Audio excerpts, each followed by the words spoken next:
Well, hello, welcome back, my battle language buddies. My name is Jesus Enrique Rosas. I'm the battle language guy, and welcome back again. It's been a while to the Jesus Enrique Rosas show. This is episode number 93, and we are live on YouTube, on X, and on Rumble. And of course, you will be able to download and listen on Spotify, Apple Podcasts, everywhere that you get your podcasts as well. Happy St. Patrick's Day. We are all green today, and a couple more things we need to address. Remember that the best way to support my channel, very easy, just like and subscribe, and it's just 2 clicks. It's just 2 clicks. Is that simple? 2 clicks, just 2 clicks. So, and remember to download my 100 battle language tips in the description of this video, and you will be subscribed to my unfiltered awesome emails where I say the things that I cannot say here. But well, this we are ready to begin. But before, you know that it's imperative that we salute our live chat, which well, it's the greatest live chat since the dawn of civilization. Before the before the dinosaurs, this live chat was already awesome. It's since the dawn of time itself, and we're about to begin. We are talking about St. Patrick's Day. And one thing, before we get started, I needed to, maybe some of you already noticed, already got the notification this morning. Let me fix this. Why is this all over the place? It's unacceptable. Much better. Okay, much better. You might have gotten a notification this morning, very early this morning, and this is something that I will be testing for some time. Jesus Close Quarters. It's going to be 15 minutes of a very tight packed news, but most focused on U.S. politics. What is up to the second, to the minute, and well, those are the same topics I will elaborate on my live show as well, and on standalone video. So you know that 15 minutes, a quarter, yeah, pun intended, close quarters, and it's gonna be like 5 or 6 topics, 6 a.m. EST, so you cannot miss it. It's if you wake up early for work, you can listen and catch up with the news thanks to, well, my new segment. You're going to be on weekdays. What else? We were talking about St. Patrick. We should be talking about leprechauns. And what do leprechauns love? What do leprechauns love? Well, so leprechauns love pots of gold, right? So I hope that I'm not messing things up here. The actual folklore. I hope that I'm just pop out the chat on my Rumble.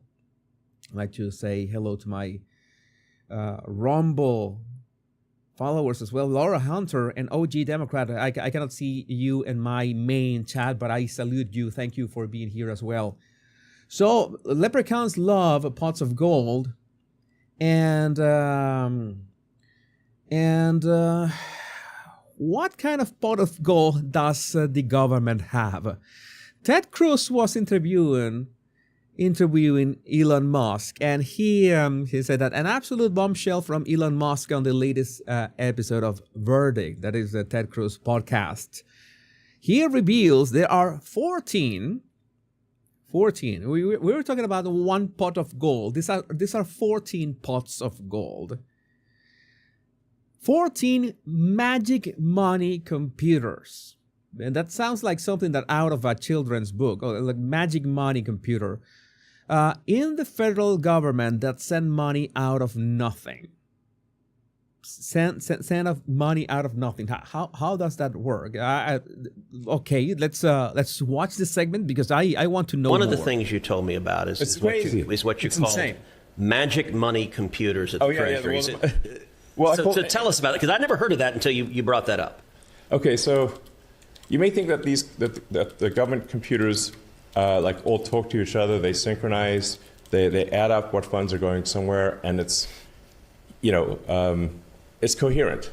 that the there's and that the numbers, for example, that you're presented as a senator, are actually the real numbers. One would think. One would think. No, they're not. Yeah. Okay. I mean, they're not totally wrong, but they're probably off by 5% or 10% in some cases. So I call a magic money computer any computer which can just make money out of thin air. That's magic money. So how does that work? It just issues payments. And you said there's something like 11 of these computers at Treasury that are sending out trillions in payments? They're mostly at Treasury. Some are, but there's some at HHS, some there's one or two at State, there's some at DOD. I think we found now 14 magic money computers. 14, okay. Okay, to clarify, what is a magic money computer? It's like usually when you make a payment, that money comes from somewhere, right?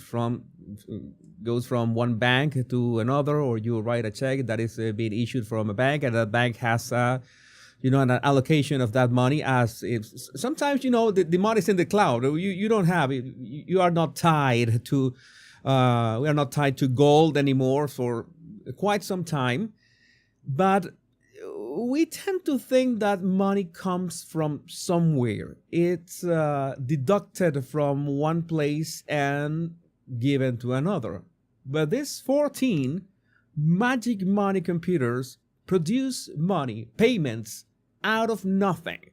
Like issue payments out of thin air, fairy dust. Something that is baffling. And if the simplest concept in economics about inflation is that the more money that is running in a country, if you have, for example, if you have 10 products and you have $100 running in the country, it means that every product's average price is going to be $10, right? But if you have more money running in the country, let's say that we raise it to $200, then it means that the more money is, in the pot of the country, it means that the prices are going to go up. But because then you will have each of those 10 items for $20. So it's very simple. Inflation, prices, is there's this huge pressure from how much money is printed out of nothing, and this is not even printed. This is like totally electronic. So it's a little concerning. And also, in St. Patrick's Day, happy St. Patrick's Day from Conor McGregor at the White House. And Conor McGregor was speaking on behalf of Ireland, which is going through some things. Was with its usual Happy Paddy's Day, America. Paddy's Day, I just found out today that it has so many ways of saying this. Nice suit, by the way. And he was at the White House. Our money is being spent overseas, things that have nothing to do with the Irish people. Illegal immigration is ravaging our country, rural towns where Irish have become minorities. This sounds like Canada as well. This sounds like Canada. 100%. Okay, but let's listen to it from the man himself. Our government has long since abandoned the voices of the people of Ireland, and it's high time that America is made aware of what is going on in Ireland. What is going on in Ireland is a travesty. Our government is the government of zero action with zero accountability. Our money is being spent on overseas issues that has nothing to do with the Irish people. The illegal immigration racket is running ravage on the country. There are rural towns and it's a racket. He is right. Illegal immigration is a racket because you know how it is. It's like the climate change that you have people issuing the let's say the permits and people issuing the people writing the requirements and people issuing the permits and all that. It makes money for everybody, and immigration. It's no different than that. We continue. That have been overrun in one swoop, that have become a minority in one swoop.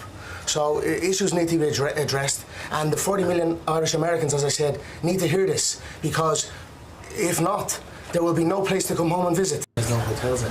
They're all taken over, they're all trafficking hubs. So, Hey! Hey, hey, Conor, first of all, did you get some time with President Trump? And also, I know there's some Irish immigrants in the U.S. without status. What do you think should happen to them? The Irish immigrants? There's some Irish immigrants, some recent Irish immigrants without status. Are we taking questions? Taking over the podium. Ireland and America, we are siblings. It's nice because it seems that he was looking he was having a good time. It looks like he was having a good time, and everybody was pretty relaxed in the. We consider America our big sibling, so it's important for Ireland to have be a peaceful, happy, prosperous country for the 40 million Irish Americans to have a place to visit, to come back to their home. So we wish for our relationship with the United States to continue, and we wish to be taken care of by the big bro. You know, the United States should look after its little bro, and that's how we feel. How about the trade? Yeah, it's. I think the way that this should go is that people realize, because in so many countries. I would like to say that is the problem is what people vote for, but we have seen. We have two extreme examples of how voting can go exceptionally well and exceptionally wrong. Like in the United States, we could get Donald Trump elected, which was a great thing. I tried to imagine how could it have gone with Kamala, and horrific, and that is great. And I think that many countries will realize what Trump is doing, and what changes are, in common sense, in regards to common sense, that the United States is gonna spearhead. But at the same time, I see things like the UK, in which no matter which party is in charge, it's a mess. And now we have the mess of Reform UK, or we have Canada, the complete stranger right now is prime minister, and you see this kind of stuff, and you say, okay, then when it comes down to voting, then things in your country can go extremely well or extremely wrong. Okay, then it's something that we need to address this kind of stuff in every single in a country by country basis. As in, I used to say, oh yeah, that's what you get from voting like that. But the problem is that it would be a bit silly, because I know that those who listen to my show and those who watch my videos, in the majority, are the common sense crusaders, and as such, you might have voted for those politicians that either, were the right choice, or you thought they were the right choice. Because sometimes they can be very extremely misleading. And in terms of misleading, we have a case here of somebody that we don't know what is this about. Let's watch this video. I want you to watch this. This was a rather misleading case that happened one or 2 days ago. Watch, a reporter just hit President Trump with a microphone in the face. 47 handled it like a pro. Who the hell did it? We're about to see who the hell did it. It was from Nick Sortor. Thanks, Nick. And this is what happened with the microphone. Mr. President, obviously you're concerned. You're concerned about the situation in Gaza. Yeah, it was very uncomfortable. It was this boom mics. There's a very long pole that has this fluffy microphone at the end, but it's never really necessary to just stick those to people's faces, even because they are quite directional. You just have to direct it in the general direction. You try to get it near and get it in the direction of the person. But no, this person that we are about to expose, Mr. President, obviously you're the bomb. And many people were saying, okay, what if this is some kind of attack? What if the microphone has some kind of substance, or where was the Secret Service? Why wasn't this person admonished or something? Laura Loomer found everything about this. I have identified the reporter who hit President real Donald Trump in the face with a boom mic this week while he was speaking to the press on the tarmac. Her name is Danielle Kurtzleben, and her username is Titonka. All right. Yeah, it's this. I'm not making this up. It's exactly like that. I have no explanation. I have no explanation for that. She's the newly appointed White House reporter for NPR, which explains a lot of things, and a massive Trump hater and LGBTQ advocate who once suggested during the 2024 campaign that Trump only spoke in Howell, Michigan because it has tied to the Ku Klux Klan. Oh, how lovely. Did she hit President Trump in the face on purpose? And the receipts are here. You can see that here's Trump marked in yellow. Here's the boom mic. Do you see that there's a long pole and there's this fluffy, very fluffy. This is the square that you see here. It's like a very fluffy teddy bear. And there was she, all right. And she was, you would say, okay, but such a long pole should be hard to manipulate. But she was holding it the right way. You use your armpit as a fulcrum, and just move it with your hand, and it should be okay, right? And usually those poles are made from aluminum, so they don't weigh as much. But no, you shouldn't have had to get it so close to Trump, especially to his face. Bump it. That is like a safety concern. Danielle Kurtzleben, Titonka, NPR presidential campaign correspondent 2024, and a real piece of work. She says that herself. She's a real piece of work. Retweet song to the tune of Captain Brace's signal. Kurtzleben 0.01. And what else do we have here? We have some gems, some professional news. I am a new White House correspondent for NPR. This was from January 6th. Joining the wonderful, hardworking existing team. I'm honored and excited to try something new. 26-year-old new journalist Danielle is pinching herself. All right. This doesn't look good. And the physiognomy checks out. Physiognomy never, yeah, it always checks out. Physiognomy, you know how it is. Laura Loomer as well. Here's the video in which she said that Trump may have only chosen to speak in Howell, Michigan, because it is a site common with the Ku Klux Klan and white supremacists. Why did the White House allow this woman to get so close to President Trump with a microphone that could be used as a weapon and not as like you're gonna hit him or something? But in Michigan, this doesn't have captions. Let me generate the captions real fast. So why would you do that?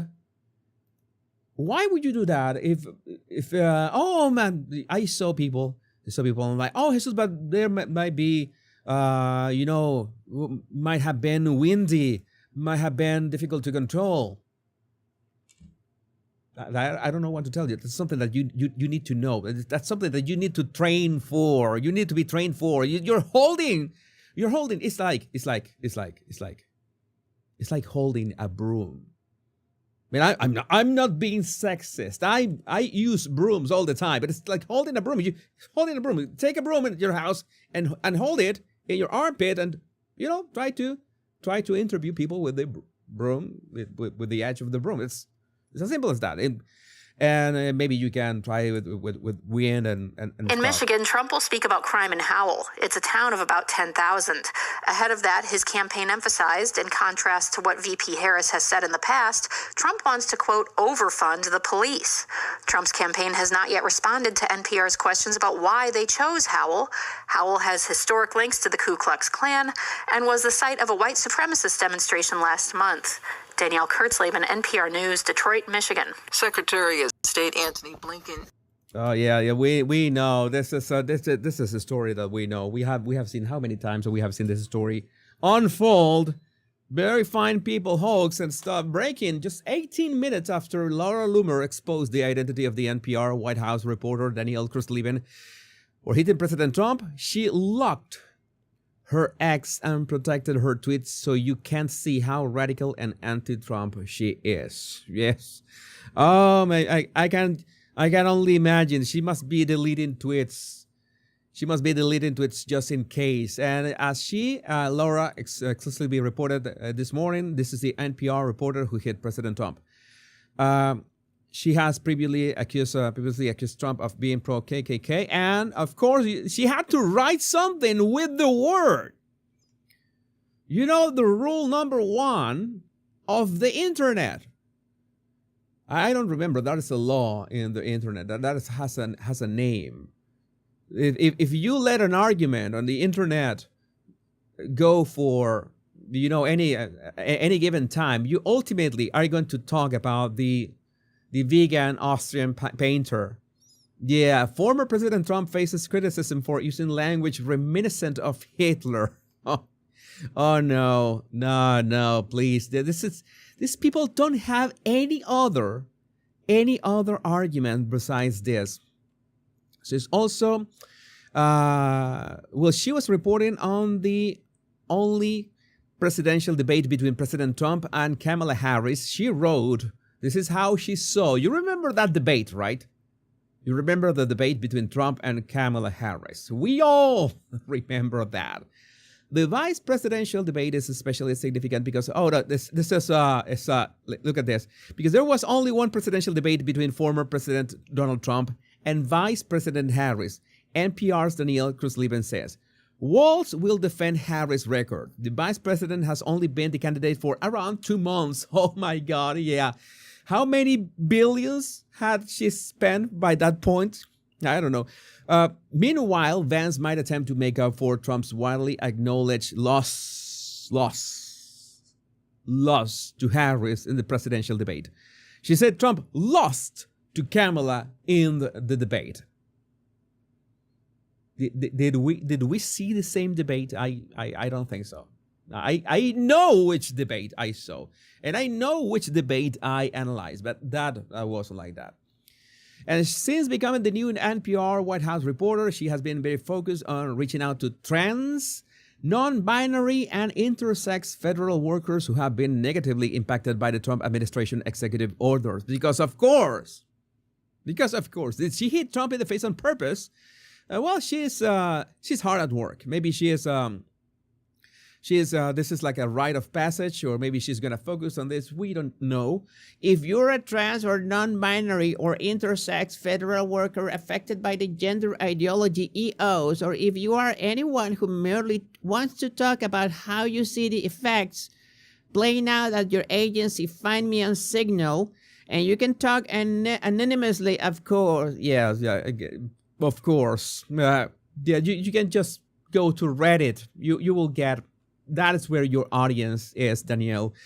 Has your agency removed gender ideology info or data or studies from its website? Reach out in the reply/DM me. Oh my God. No, it's just what this is the thing. So these are the thanks to Laura Loomer for all this, but that's when you see that this is when I tell you that these are the usual suspects. Okay, this might have been an accident, but when you see all that this lady stands for and all that she wants to focus her attention in the world, and she comes from NPR, you tell me, you tell me what can we get from this? Anyway. I'm willing to give her a chance. I would like to know what you think about this in the comments. That live chat is on fire today. We are doing pretty well. Oh my God, we have a body language analysis. And we have.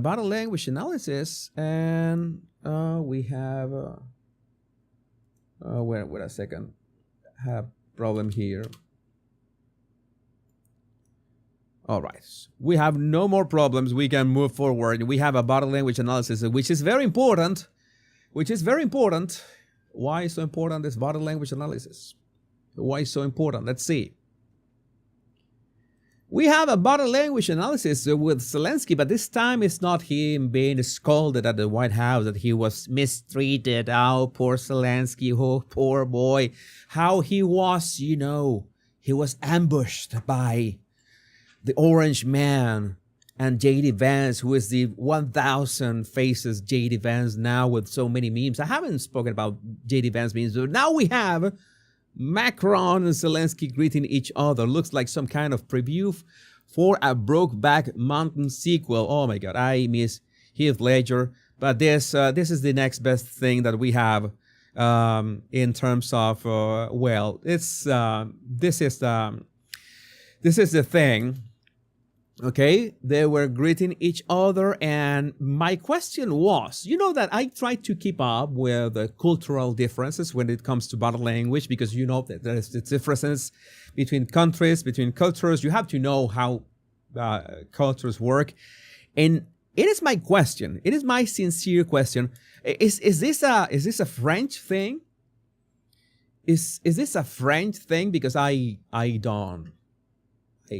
really, I would never, I mean, you know that Latinos, we can be quite close and stuff, but no, no. We in Venezuela, we have a word like this for this. We have a few words, not one, we have a few words for this kind of man, especially the hand holding and the way. Oh my God. I'm gonna tell Brigitte. And Brigitte is already dealing with Candace Owens. I'm gonna tell Brigitte, and Brigitte is already pissed off. Emmanuel, oh, sacre bleu, no, man, that's what. Make sure that you stay with the one who looks at you the way that Macron looks at Zelensky. This is no, man. And the hand holding. You see that at least Zelensky was trying to pull away from Zelensky's thumb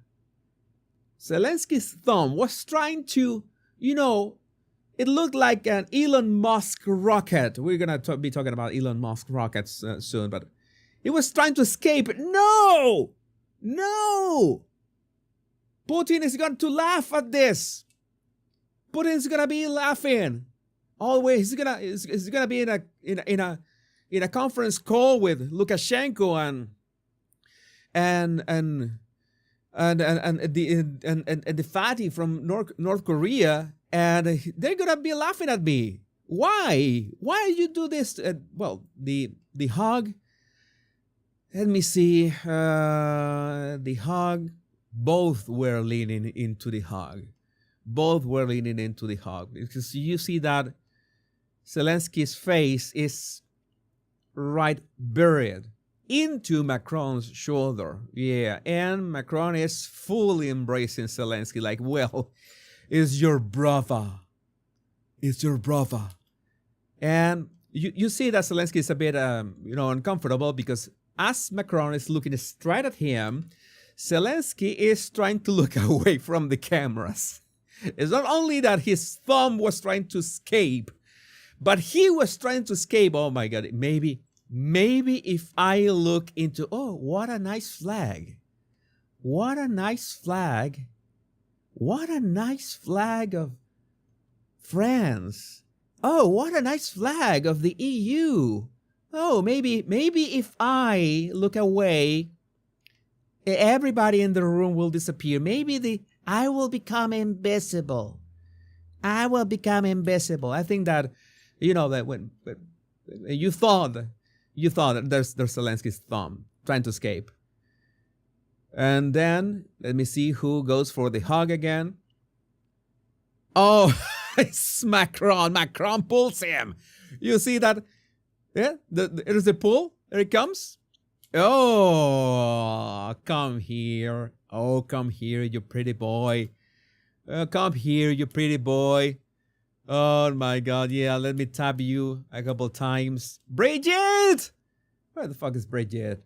Bridget, stop watching. Candace Owens special again. It's not gonna change things. Get over it. As I tell Megan, close the laptop, Bridget. Don't look at that. No, stay away. Stay away with that. Terrible. Zelensky is backing off the 30-day ceasefire with Russia, saying peace might take longer. He's asking Europe and the US for major funding for Ukraine's military and rebuilding. He wants more money. He wants more money. I can't be for the captions. Sure that 30 days are enough for that. I think that from our side it will be enough. But when we have 3 parties, 3 sides, and we'll do everything to... What are the 3 sides?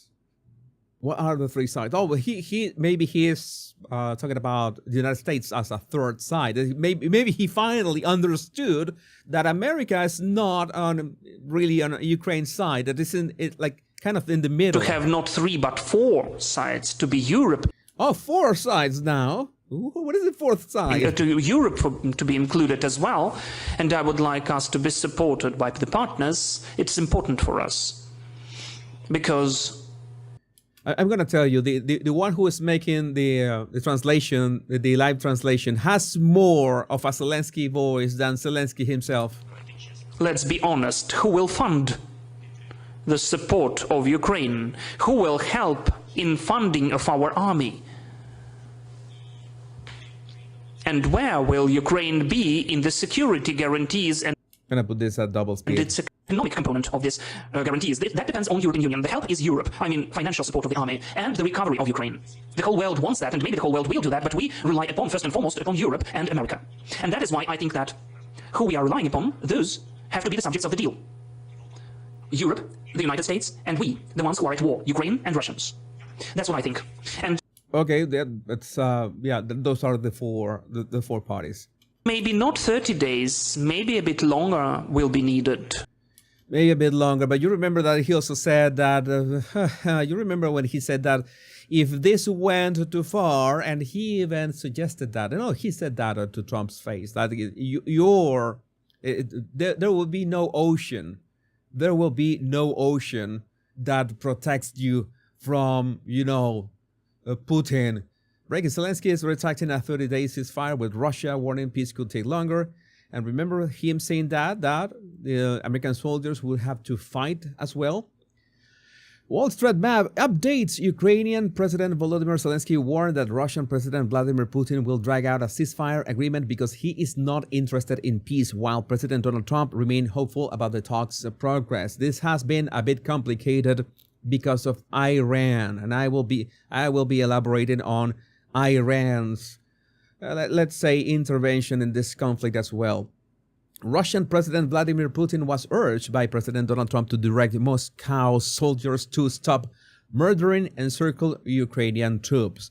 And Trump was on camera saying that he will speak with Putin tomorrow. He will speak with Putin tomorrow. He says the discussions will touch upon land, power plants, and dividing up assets. Yeah, especially the power plants. This is something that is so important nowadays. And Europe, Europe needs cheap power to be able to rebuild, and Ukraine will need cheap power as well. By the way, I want the war to end. You know what I want? I want to visit Chernobyl. I want to visit. That's one thing that I wanted for some time, and when I finally decided to, well, the war broke, and it's something I just want to do. It's crazy things. We learned a lot. We're doing pretty well, I think, with Russia. We'll see if we have something to announce maybe by Tuesday. I'll be speaking to President Putin on Tuesday. And a lot of work's been done over the weekend. We want to see if we can bring that war to an end. Maybe we can, maybe we can't, but I think we have a very good chance. Well, I think we'll, be talking about land. It's a lot of land. It's a lot different than it was before the war, as you know. And we'll be talking about land. We'll be talking about power plants. Because that's a big question. But I think we have a lot of it already discussed very much by both sides. You'll ask him. Ukraine and Russia. You'll ask him. We're already talking about that, dividing up certain assets. Yeah, and they've been working on that. Yeah, we also want we also want to know all the stuff that have been happening in Ukraine during those years, you know, since 2014. Does January 1st, 2014 ring a bell? There's so many things. I haven't touched that subject, by the way. The way that Zelenskyy is like, okay, he wants some more time, or he wasn't expecting Trump to be the president in this period, and things got a bit more complicated than that. And it's not like I don't know. I'm going to reserve some comments to to not get in too much trouble. But yeah, we all want that war to end. And it seems that, okay, Zelenskyy has put some barriers to the ceasefire. Putin has put some barriers to the ceasefire. Again, the situation with Iran and the Houthis are complicating things. Let's see what happens tomorrow. I will be there to make sure to bring you the latest. But I would like to know what do you think about this in the comments. Let me see the live chat. Live chat, you might agree that yeah, this is taking way too long. And then when it comes to things taking way too long, we need to address another thing here. I think I can get rid of the so hot right now. You know, winter is going away, and the headphones tend to be really hot, and we need to address something. But it's like one of the best examples of the corruption of the Biden administration and how the left operates. I know that this looks like a woman who had just put her finger in a light socket. No, it's an astronaut. The Biden stranded NASA astronaut have sent a thank you to Elon Musk and Donald Trump. Surprise, surprise! The media never cover it. We have already confirmed that Biden didn't want to or didn't allow Elon to send any rockets to bring the stranded astronauts back home because, well, for political reasons, for the same reason that he never acknowledged Tesla, for all those reasons. But now they are saying a big thank you, and a couple of things that I need to talk about this. I wanted to cover this very quickly. We're coming back before long, so, don't make all those plans without me. We'll be back before too long. I can tell you at the outset, all of us have the utmost respect for Mr. Musk, and obviously respect and admiration for our President of the United States, Donald Trump. We appreciate them. We appreciate all that they do for us, for human spaceflight, for our nation. And we're thankful that they are in the positions they're in. Well, imagine a mission that was going to take what? A few hours? It was 9 months in space, in the International Space Station. 9 months! How is that possible? James Woods, while Democrats bawl like angry toddlers and key Teslas in acts of terrorism because all of a sudden, you know that Democrats were all for clean energy and electric cars and climate change, and Elon Musk becomes the monster of electric cars in not only the United States but the world, and all of a sudden they hate whatever Elon Musk has done. They hate the fact that Elon Musk is removing the fraud and the overspending in the United States. They hate the fact that he wants to go to Mars. They hate the fact that he has made the electric cars that they drive, and some of them have bought these stickers that say, I bought this before Elon went mad. And some are spray painting swastikas on Cybertrucks. These people have gone insane. Republicans like Elon Musk take private enterprise to the heavens. Here are SpaceX astronauts rescuing fellow Americans abandoned by Joe Biden. And I was looking at these images, And it was so moving for me. You know that I love space. You know that I really want to go to Mars. It's something that I want to do that. Yeah, it's gonna be one of the most dangerous things humanity has ever done. It's a long trip. It's like 6 months. It's a 6-month trip. Pretty much, most likely, it's gonna be a one-way trip, and there should be a way to come back, right? There should be a way to come back. But it's great them greeting, you know, those who came, for those who were stranded up there. But again, it's insanity. It's insanity of people like this guy, this senator. Elon just launched a mission to save stranded astronauts. And former astronaut Senator Kelly trash talks Elon and sells his Tesla to protest him. This is a problem. This is a problem. These people are the problem. It's like when you are left-leaning, it seems like all that you can do is to hate on people who do things and destroy whatever the people that do things do. It's whatever the people that make the things make. Colin Rock, new Democrat Senator Mark Kelly shows off his new gas-guzzling Chevy Tahoe after selling his Tesla to protest Elon Musk. What kind of level of cognitive impairment is this? How stupid can you be?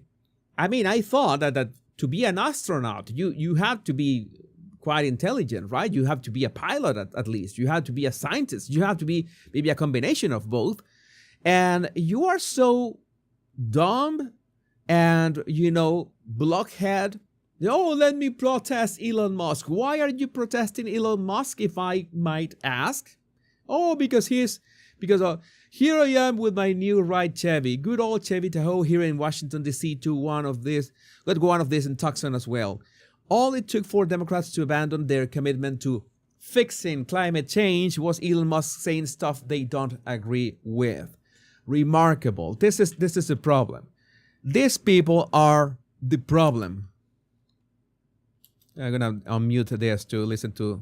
All right, here I am with my new ride, Chevy, good old Chevy Tahoe, here in Washington, D.C. Got one of these in Tucson as well. This one was made by Union Labor, United Auto Workers in Arlington, Texas. Always good to buy Union cars, incredibly reliable.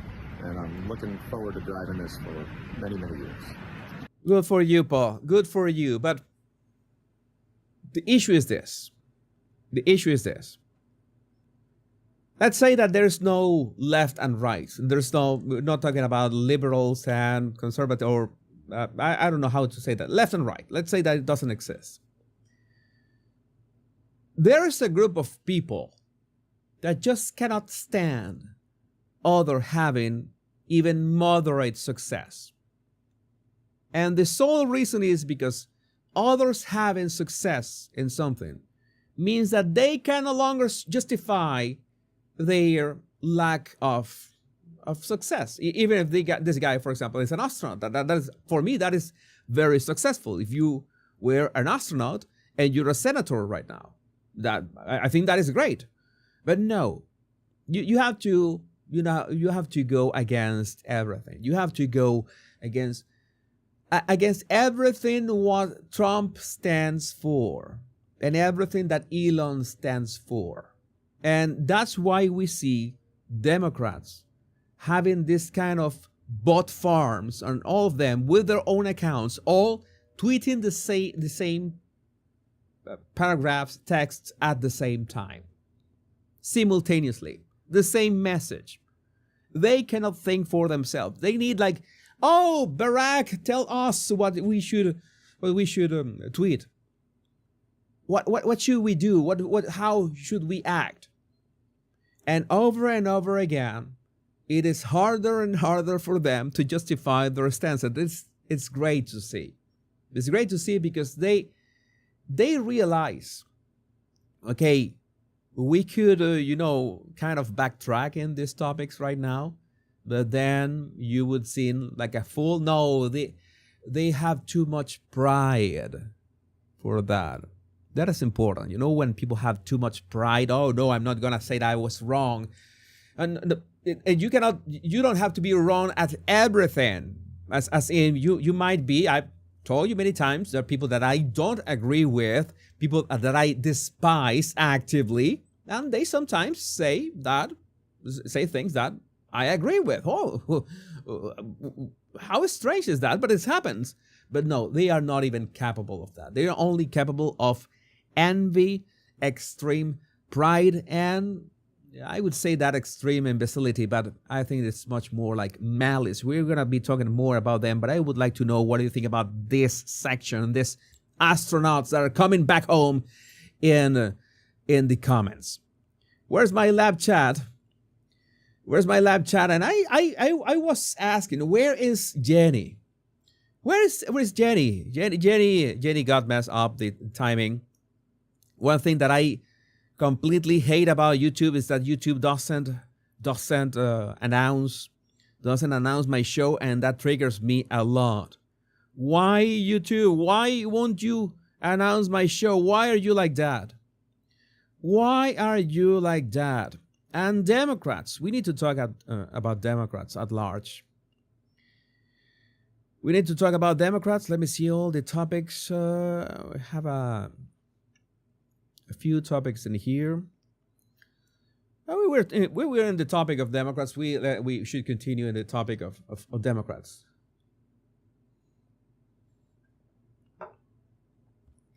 It is as simple as this. Let me reset my trusty clock in here.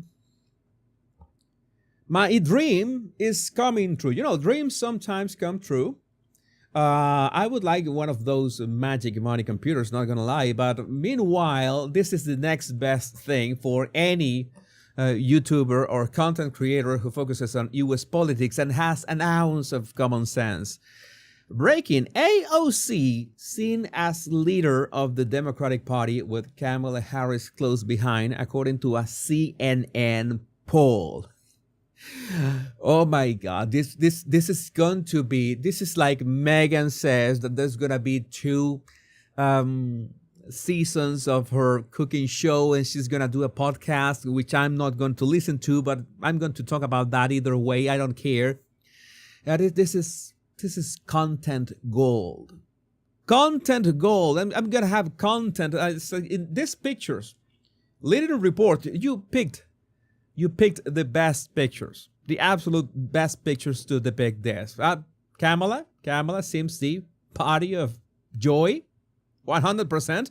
And AOC, well, AOC looks like, well, her ideas. She's representing her own ideas perfectly, to a T. What else? Thanks, Matt Swain.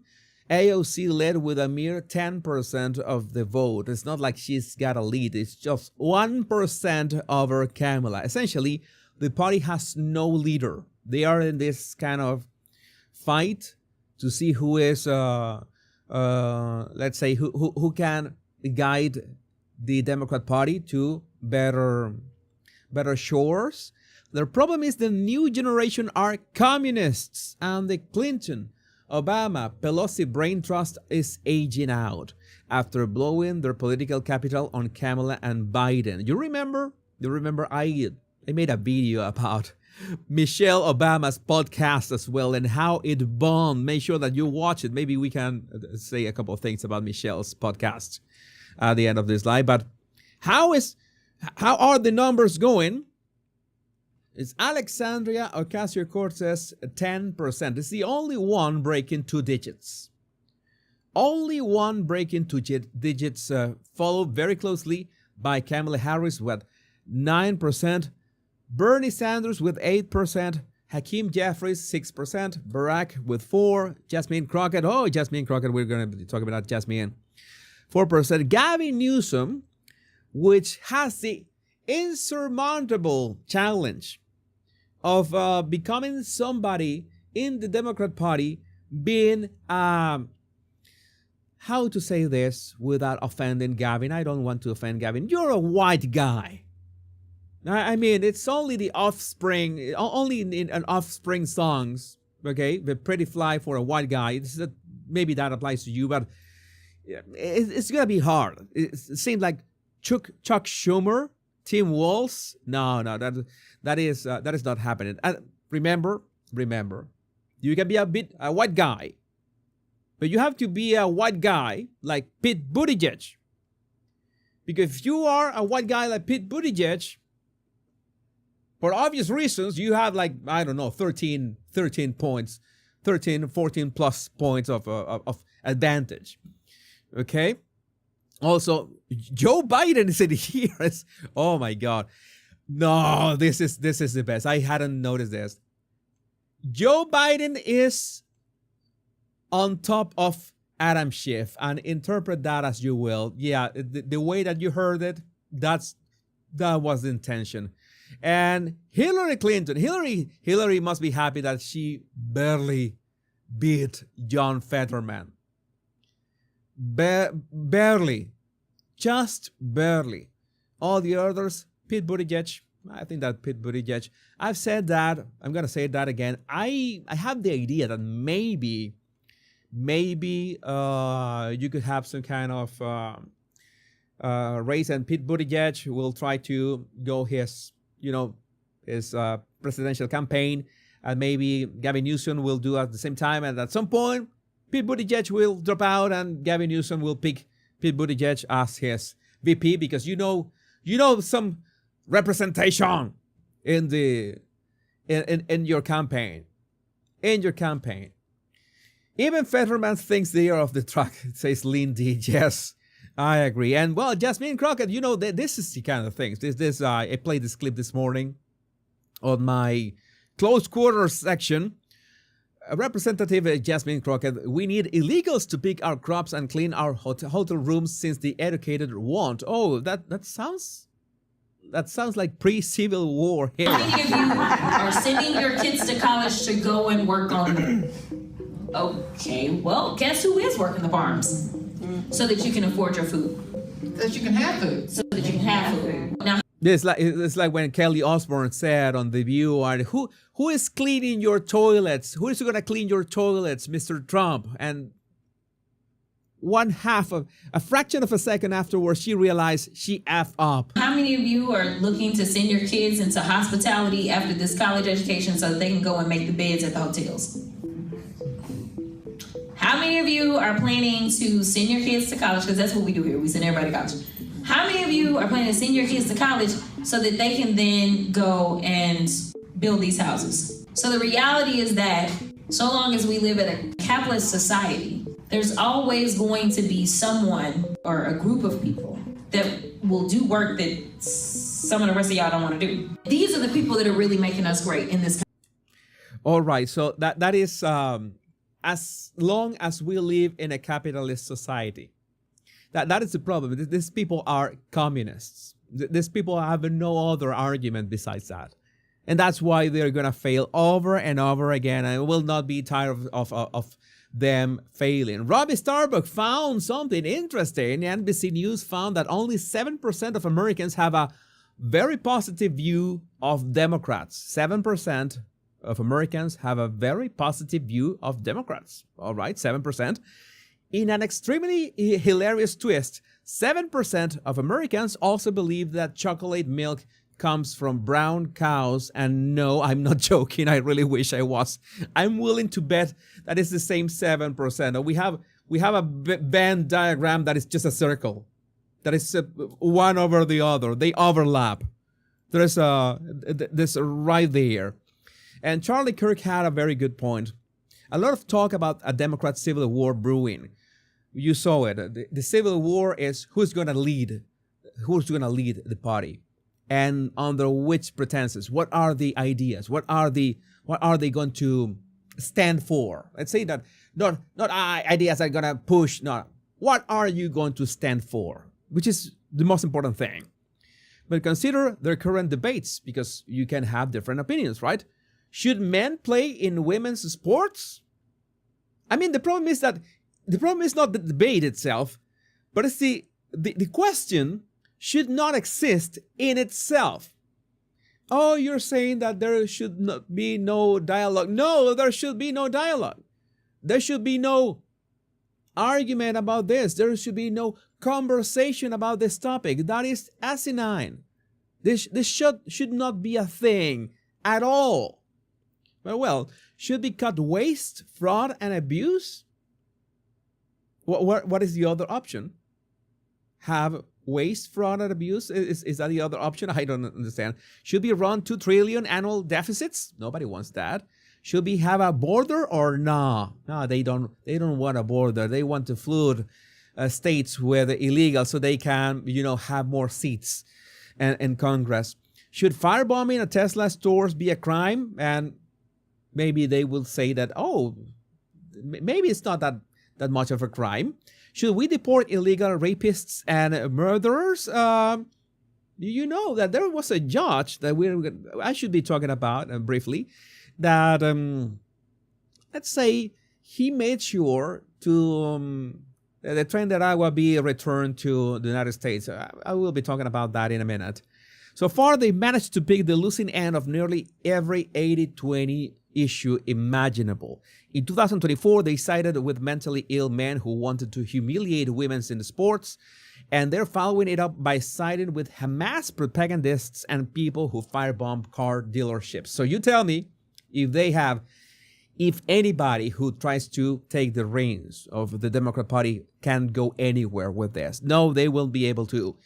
Dodge designer breaking Americans' favorable view of the Democratic Party has fallen to 29%. 29%, the lowest ever recorded in CNN's polling dating back more than 30 years. More than 30 years. And remember that this is CNN. So we're talking about the audience of CNN. The people that must have brain damage by this point. And even so, they don't like Democrats. Matt Gold has a point about this as well. Trump is continuously putting the Democrats in a position to defend the indefensible. Venezuelan gangbangers are being deported to El Salvadorian jails, ignoring the orders of a federal judge who said not to. Now, Democrats are forced to demand gangbangers be shipped back to the U.S., making them look even more insane. Yeah, that's brilliant. That is brilliant. And yet there's people on the right that saying Trump isn't doing enough and you're a subversive if you call them retarded. Useless and eternally unsatisfied contrarians, not serious people. Yeah, I think that so far, Trump is doing really well with that part of the battle. How it's not only making America great again, but also making Democrats bury themselves. He's not doing that. Democrats are doing that themselves, and it's amazing to watch. I would like to know what do you think about this in the comments. So we continue. We have to segue into another topic. Has to do. I should address the thing of the guy, the judge. We were talking about the judge. Where's the judge? Where's that topic? Topic should be somewhere. I lost my topic. Oh no, I lost my topic. Should be talking about that. We should be talking about something more funnier. Let's talk about something funnier and creepier. Who likes funny and creepy things? Who likes funny and creepy things? Because I've got funny and creepy things for you. And this is, well, it's not so creepy, but it's funny. For me, it's really funny. Oh my God, I talk about this. Remember for those of you who are not aware yet, I will have, some of you are arriving a bit late. I will have on weekdays, I will have a 15-minute, very fast, Jesus Close Quarters will be a section of 15 minutes at 6 a.m. 6 a.m. EST. Very, very, very early. so you can get your 15 minutes of blazing fast U.S. politics news and international news, and in a very tight format. And of course, there's topics I will elaborate in this live shows. So you will have 3 ways to watch my content. You will have my close quarters, in which in 15 minutes I bring you very quickly. You can watch it. Has been really successful. The numbers are really great for that first close quarters.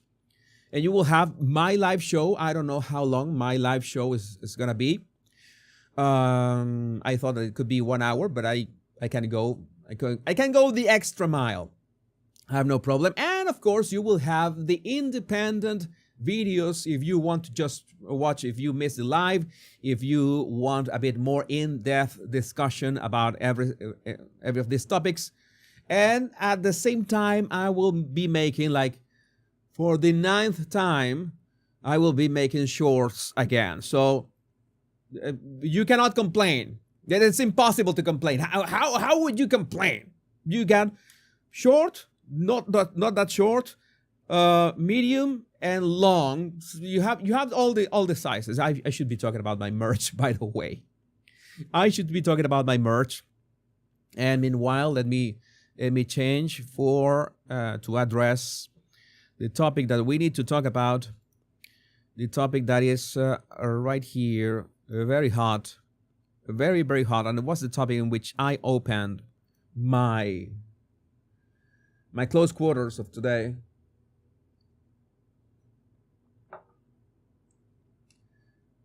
All right, so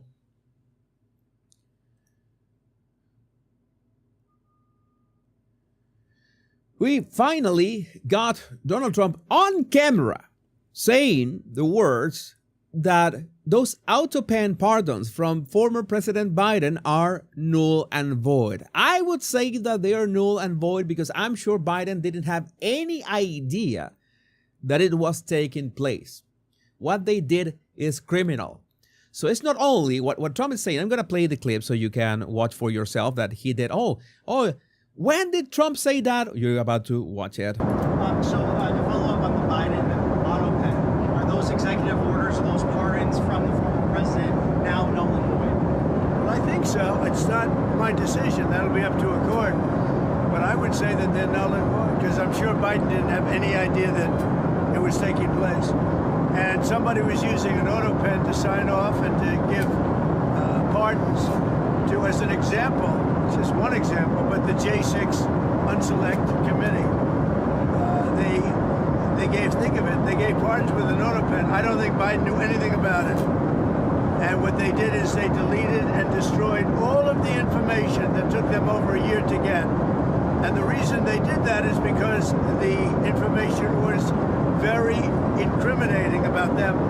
Like Nancy Pelosi, it was determined conclusively that she knew about 10,000 soldiers and turned it down. And if we used 500 soldiers, you would have had no problem, let alone 10,000. The young lady that said that I grabbed these powerful young Secret Service agents by the neck. Okay? You know that was a big hoax. It was a lie. And she admitted it. And they deleted everything. So, you know, what they did is criminal. Yeah, what they did is criminal because they had all this, and they had Biden. It's not only that they use the autopen. In case you don't know what an autopen is, I'm going to first show you this meme published by Donald J. Trump himself on his Truth Social account, in which basically Biden is a machine. If you know what an autopen is, you're about to find out. Autopen, a mechanical device that automatically reproduces a person's signature, used typically in situations where someone is required to sign a large volume of documents. But the idea is that that person knows what they are signing. Let's see this at a double speed. You are looking at the Ghostwriter by Automated Signature Technology. The Ghostwriter is manufactured in the USA and can help you manage your time and increase your efficiency by allowing the option of delegating your signature. Use of the machine is simple, as after printing your letter, you insert your signature card in the Ghostwriter. The signature card is similar to a credit card in that no one can use it unless you give it to someone else. Once inserted, line your letter up with the signature area and then either press a button on the panel or press a pedal that comes with the machine to begin signing. That's it. Within seconds, the signature is done, your letter is finished, and by removing the signature card, no one can reproduce your signature but you. Except jail, of course. Just in, President Trump declares Biden's last-minute pardons before leaving office are void due to the alleged use of autopen, because constitutionally, for a pardon, the president must be there and aware. The thing is that Biden wasn't aware of things he has signed, and we have proof of that. We have Representative Speaker Mike Johnson. And you remember that I did an analysis of those strange signatures, of those documents of Joe Biden, and when he was dropping out of the presidential race in favor of Kamala Harris, that those signatures, they did not pass. They did not pass the smell tests. No.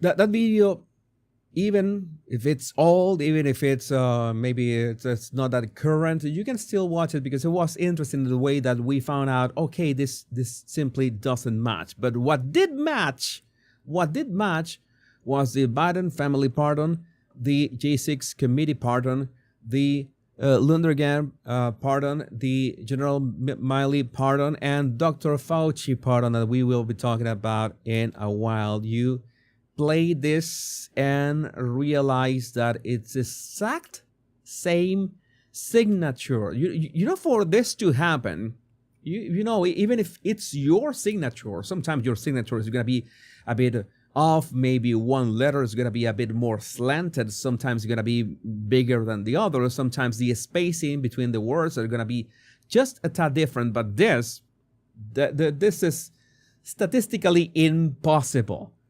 Unless Biden is a robot, at which, well, so many times that I've said that Biden is like an Android clone, and you would say, well, that fits. It's something that fits. Like he is a clone. So he said, he was very explicit, Trump, the pardons that sleepy Joe Biden gave to the unselect committee of political thugs and many others are hereby declared void, vacant, and of no further force or effect because of the fact that they were done by autopen. In other words, Joe Biden did not sign them, but more importantly, he did not know anything about them. The necessary pardoning documents were not explained to or approved by Biden. He knew nothing about them, and the people that did may have committed a crime. Therefore, those on the unselected committee who destroyed and deleted all evidence obtained during their 2-year witch hunt of me and many other innocent people should fully understand that they are subject to investigation at the highest level. All right.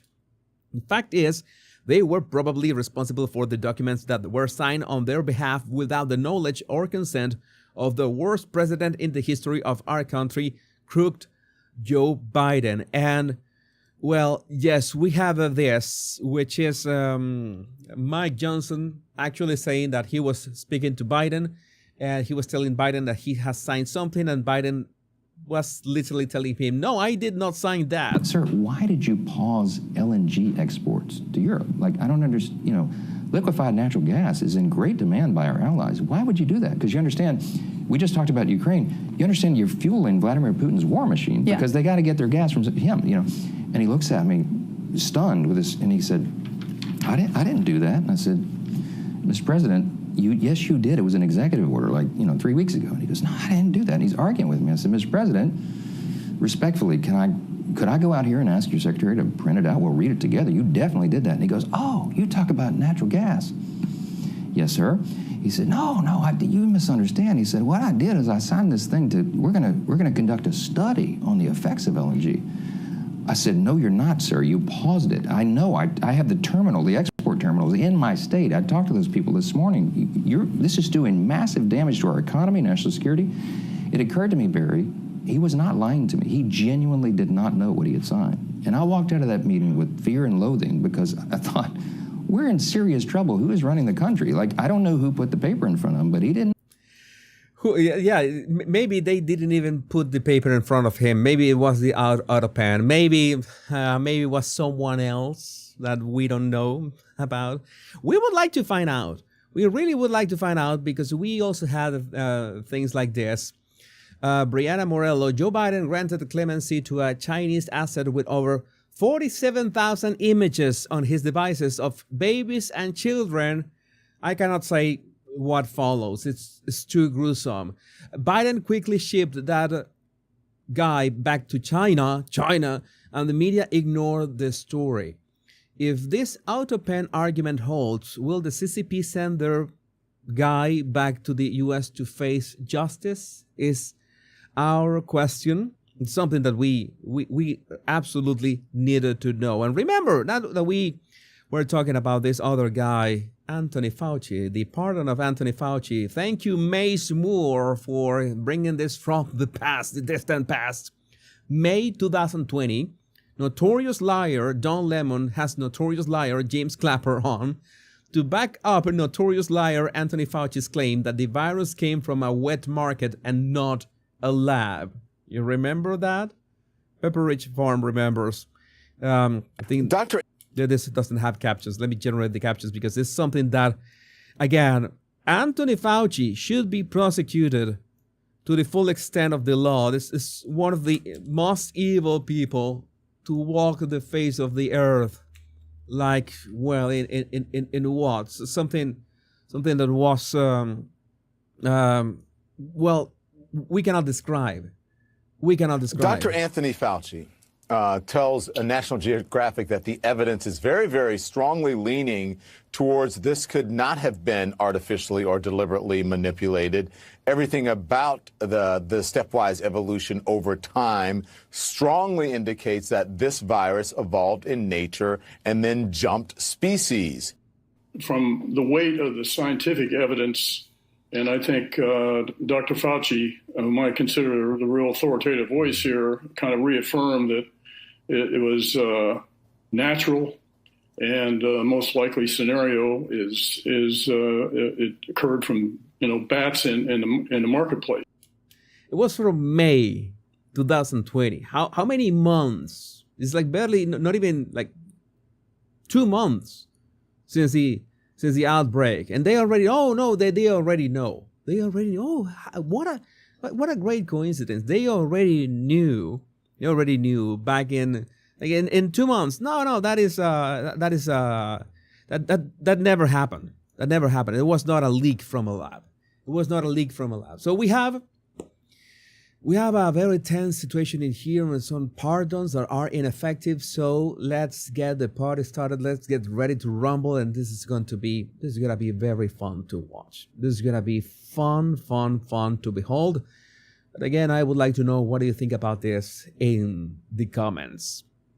The live chat is going on pretty well. There's another topic that I needed to talk about. I think that we are gonna go for way more than 1 hour. I always say, maybe 1 hour, but so many great topics, so many great stuff happening. This is something that we need to address as well.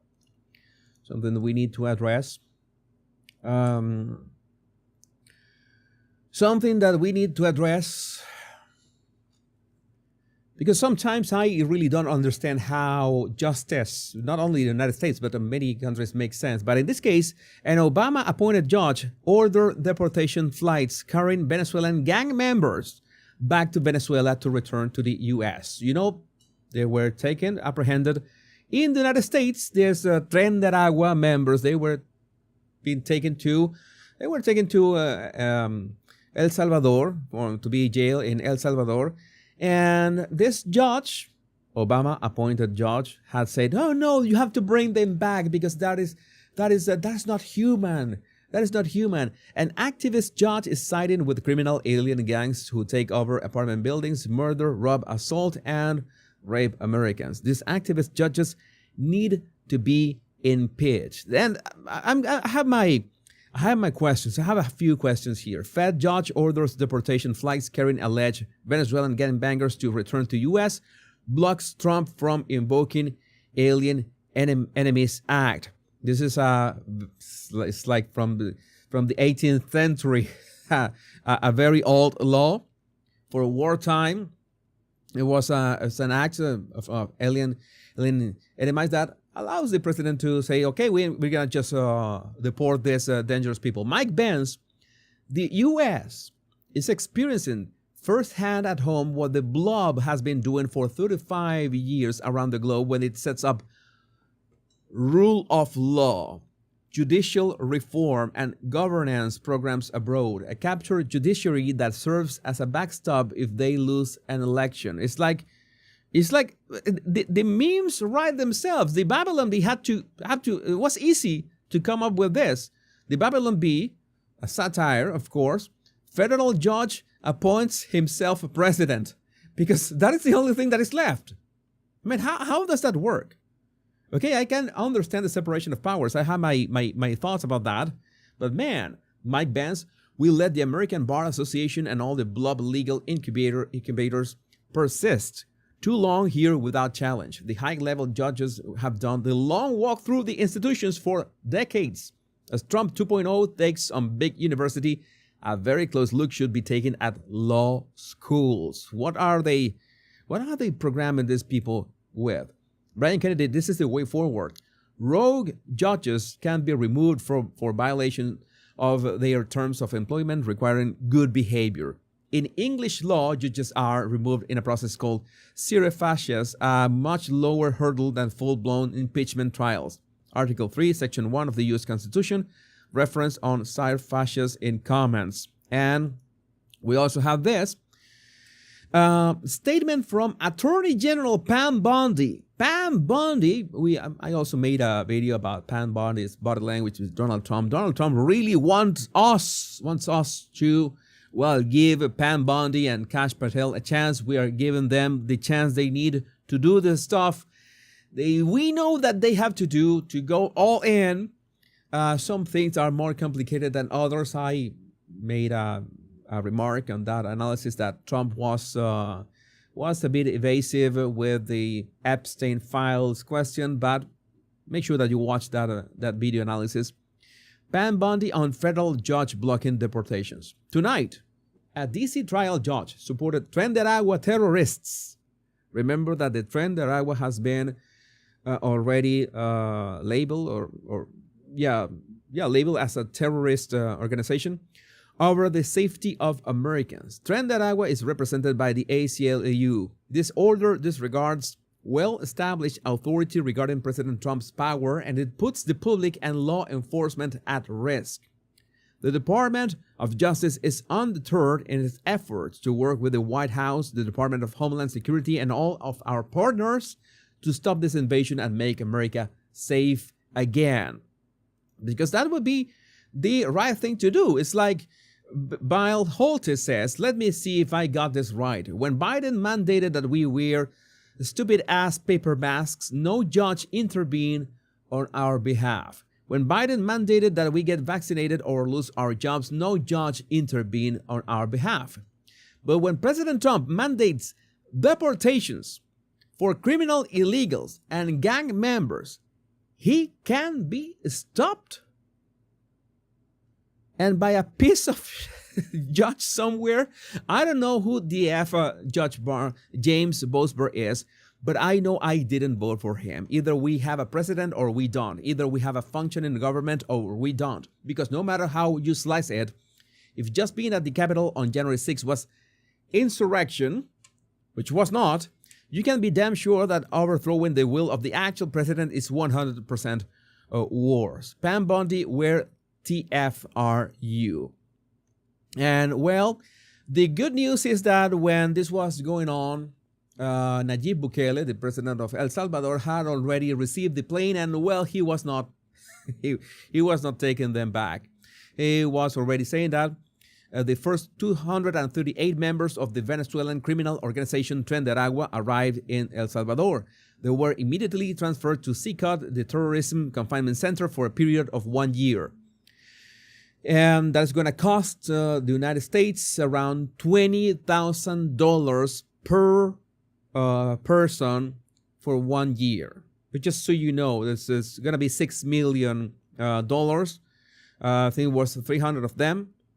It's going to be a bit more than that, more than $20,000. $20,000 per person.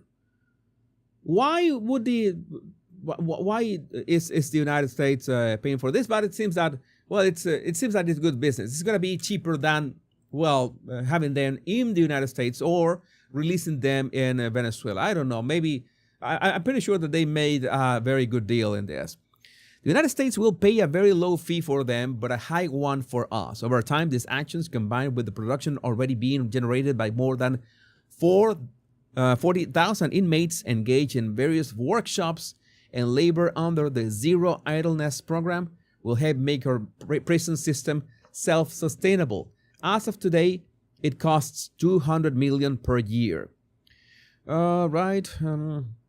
Advancing the fight against organized crime, and I'm going to just play one part of this clip here. Who had time? I'm just I'm gonna play this clip in muted and double speed. It really doesn't have sound. Just so you see how I like the way.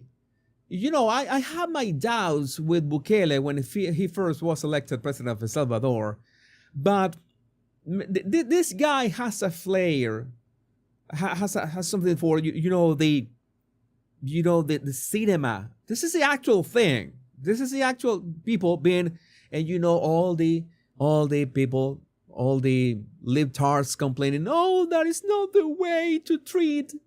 That is not the way to treat these humans.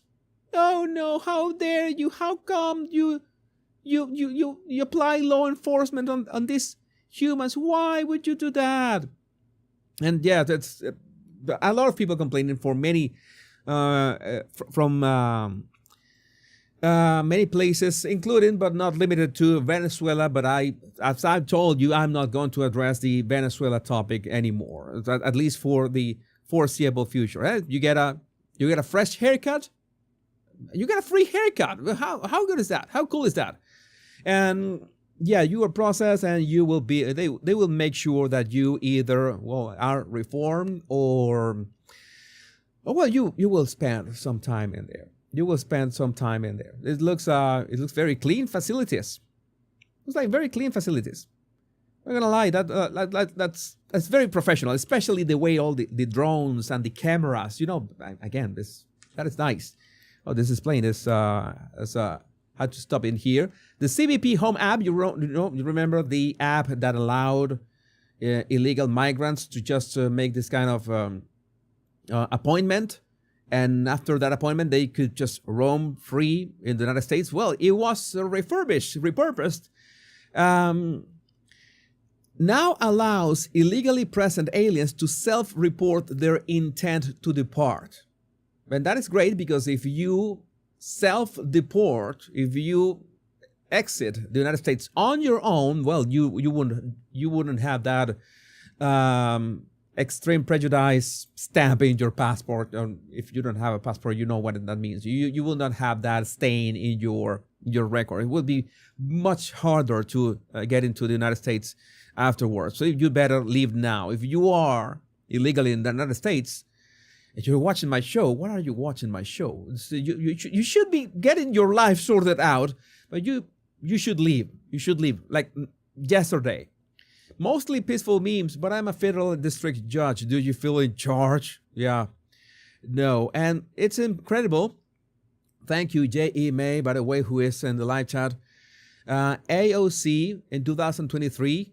Biden should ignore judges. Oh, how the tables have turned. You know that this is the kind of videos that I'm sure that AOC doesn't want us to watch, but I'm going to play it anyway. I don't care. There has been thought, I believe, given to this. Senator Ron Wyden has already issued statements, for example, advising what we should do in a situation like this, which I concur, which is that I believe that the Biden administration should ignore this ruling. I think that we, the courts have the legitimacy and they rely on the legitimacy of their rulings. And what they are currently doing is engaged in an unprecedented and dramatic erosion of the legitimacy of the courts. It is the justices themselves, through the deeply partisan and unfounded nature of these rulings, that are undermining their own enforcement. So you're saying So they're basically undermining their own authority. Biden administration should ignore this court, but what does that look like? What does that actually mean? You know, I think the interesting thing when it comes to a ruling is that it relies on enforcement. And it is up to the Biden administration to choose whether or not to enforce such a ruling. It's very simple. You just grab maybe not an AI, because if you modify something with AI, people are going to complain. But if you just replace Biden administration with Trump administration, it should be the same, right? Should apply the exact same. You know that for liberals that doesn't work that way. We also have this. I'm gonna be over the clock with this one. Andrew Weissman says that it would be a doomsday scenario. My God, these people are dramatic. If President Donald Trump ignored the court order by a judge by deporting illegal alien gang members, doomsday scenario. Here's the question. Use this word for you, Andrew. At what point does the Trump administration, in your view, and are we already on this slippery slope, begin to ignore the rulings of judges in these matters that his White House is deeming that he has superiority by virtue of being the chief executive of the country? Well, there's very disturbing reporting in the New York Times just this morning suggesting, not concluding, but suggesting that may in fact have happened. And that Judge Boasberg, the trial court judge who issued this temporary restraining order and said, you can't remove people. And he also said, to the extent that they're planes in the air, they need to come back. You cannot remove people because I'm finding that this is improper. It's unclear at this point whether, in fact, that order was complied with. No, it wasn't. The doomsday scenario for this country is the idea that you would just ignore a court order. At that point, there is no rule of law in this country. Yeah. You see how we saw the clip from AOC and we saw this clip side by side, and you see that is rules for thee, but not for me. That is the usual, right? We are used to that. We are used to that nonsense. We want to establish common sense, and these people, that's the reason why podcasts like Michelle Obama's podcast fail, because not only they are boring, but they lack all the common sense. They want to push all the diversity and all this. That is not it. This is the new media, and as one of the representatives of the new media, I want you to tell me what do you think about this in the comments. In the live chat, today has been a very quick topics, one after the other. Let me see. What haven't we talked about today? What we haven't talked about today? What time is it?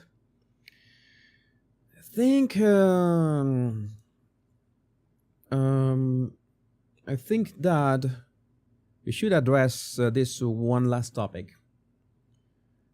That way we are talking about deportation. Deportation is how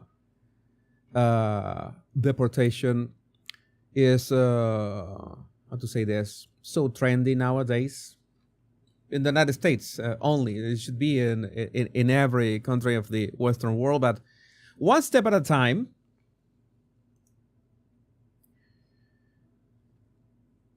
Well, Marco Rubio has been on this, let's say, of this flaming streak with this Mahmoud Khalil guy who was, advocating and pushing protests, pro-Hamas protests on college campuses, and well, it's not something that is proper, right? And Secretary of State Rubio humiliates CBS Margaret Brennan, who pleads ignorance as to why Columbia University terrorist Mahmoud Khalil is a terrorist. Why is he a terrorist? Rubio appropriately responds, "You should watch the news." Margaret is another recurring protagonist of my show. I should invite Margaret sometime to have her on my show, because I've mentioned her so many times. I should have Margaret on my show. Let's watch this. He then effectively ends Margaret's career. This is the kind of clips that I like. Is there any evidence of a link to terrorism, or is it just his point of view? Yeah, they take over. You see, I have to see Marco Rubio's face. Okay, I'm going to look at his eyes right now. This is very quick, slow motion. He has just. What are his links to terrorism? We're gonna be talking about the guy right now, but look at Marco Rubio's facial expression, how it changes. He opens his eyes, and what? You're really asking me that? As in, no, you couldn't be asking me what are the terrorist ties of this guy who is openly and brazenly pro-Hamas. Yeah, they take over. I mean, you should watch the news. These guys take over entire buildings. We they covered vandalize colleges. Intensely. They shut down I'm colleges. asking about the specific justification for the revocation of his visa. This is the kind of stuff and kind of questions, and we say, hey, they have committed this and this and shit. No, but don't tell me that. I want specifics. You give them specifics, and then no, don't tell me that. I'm asking you for the specifics. That is another manipulation tactic. That's something that's the never-ending questioning loop. That is a thing as well. Margaret, that doesn't work with. In some settings. Was there any evidence or material support for terrorism? Was the negotiator negotiating on behalf of people that took over a campus, that vandalized buildings? Negotiating over what?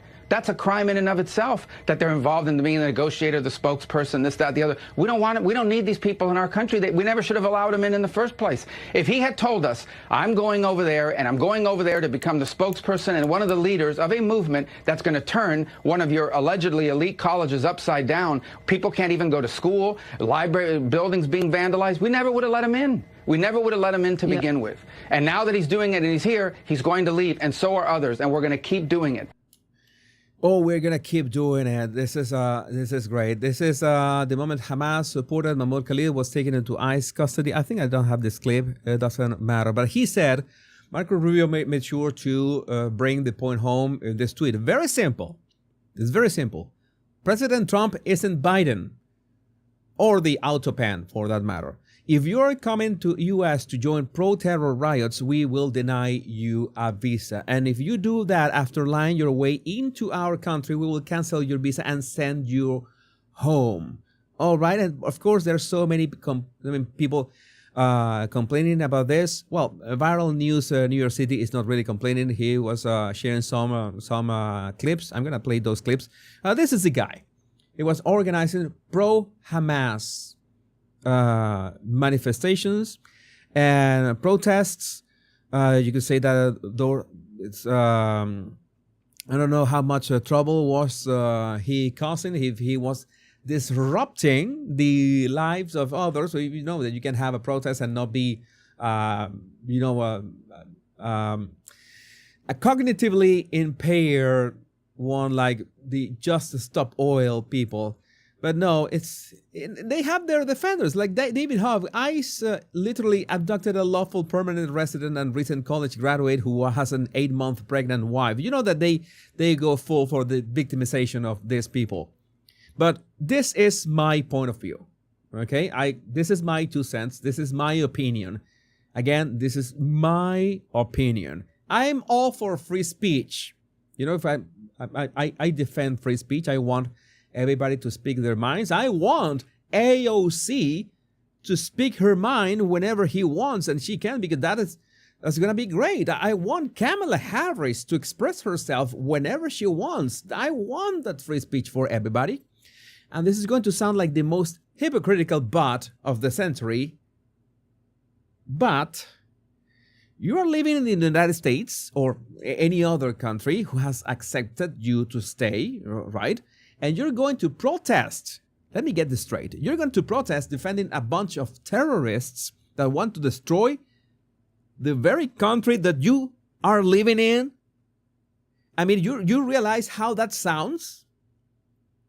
But we are fighting for a good cause. Okay, you can go and fight for that cause where the fight is happening. Not disrupt the lives of people who want nothing to do and want to move on with their life. If you disrupt other people's lives who want nothing to do with whatever you're protesting for, then you should be called out. You should be called out. And if you are on a green card, and if you are on a student visa, I don't know what kind of visa would be he in, should be a student visa, then you are, let's say this, how to say this, you are being allowed to be in the country. You should be grateful. It's like the events. You should be grateful. You should be grateful. In the end, you're no different than the cognitively impaired hordes of Just Stop Oil. And if you're on a green card, you should get the with prejudice stamp on your passport and thrown on the next plane out. It's that simple. Fisher King, that is his take. The reason we have all these foreigners in our university campuses is because they come from money and pay full freight. Harvard or Columbia make a lot of money from them, so they take a spot that could go to some lower middle class kid from Kansas who would need assistance and give it to some foreigner.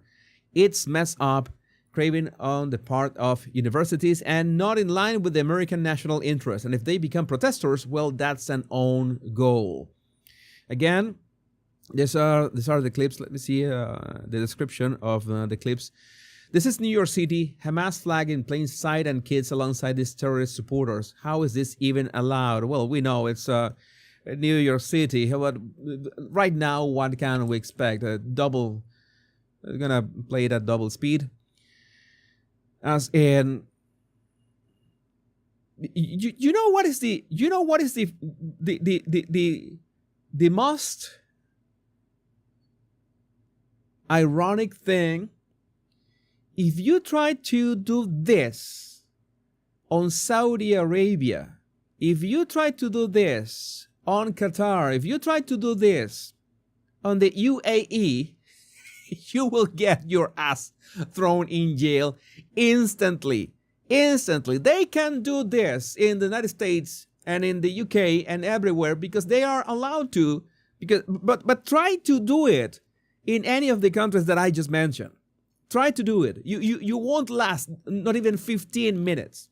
And it's not like you're going to be dissolved. No, you're going to jail instantly. Instantly. And then you ask, why can't the Western world do the same?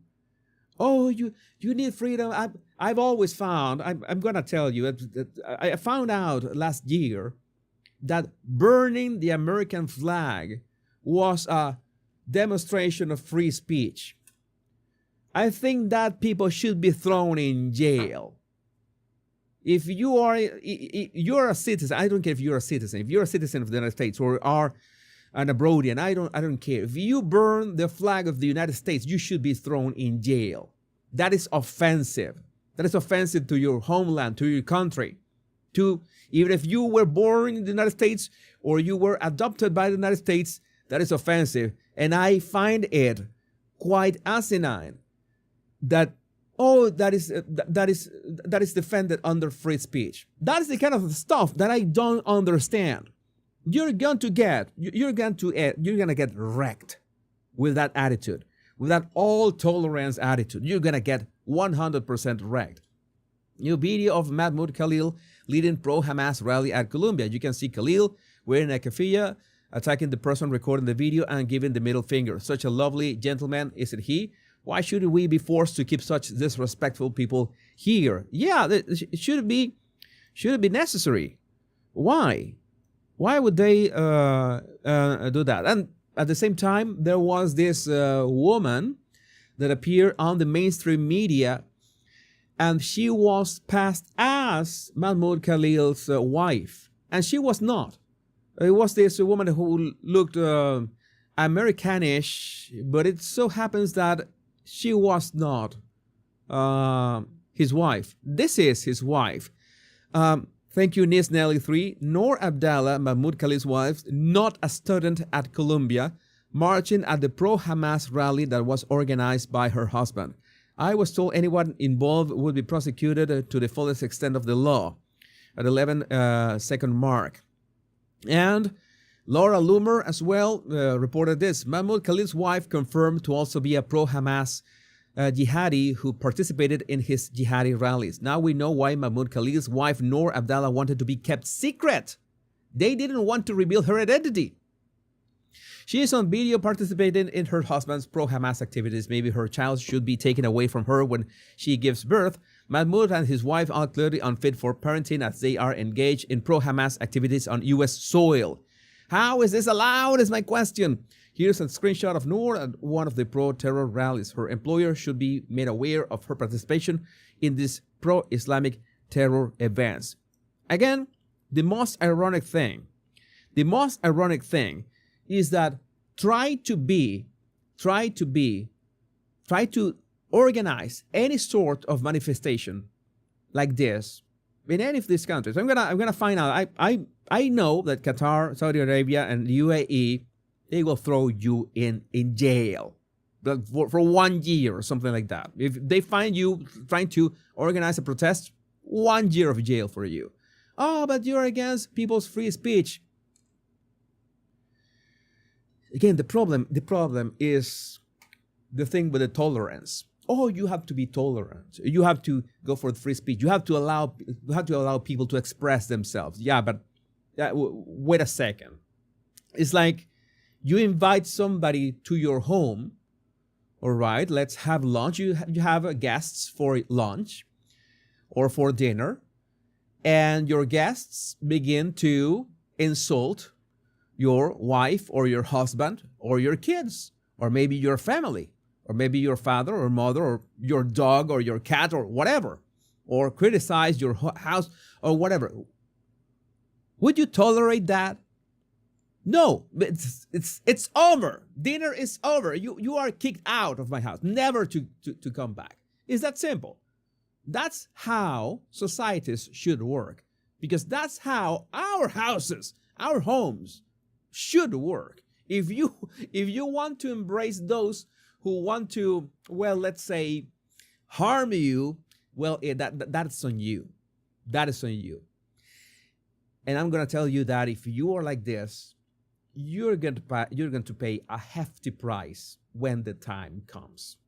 I don't make the rules. I just talk in behalf of common sense. But I would like to know what you think about this in the comments.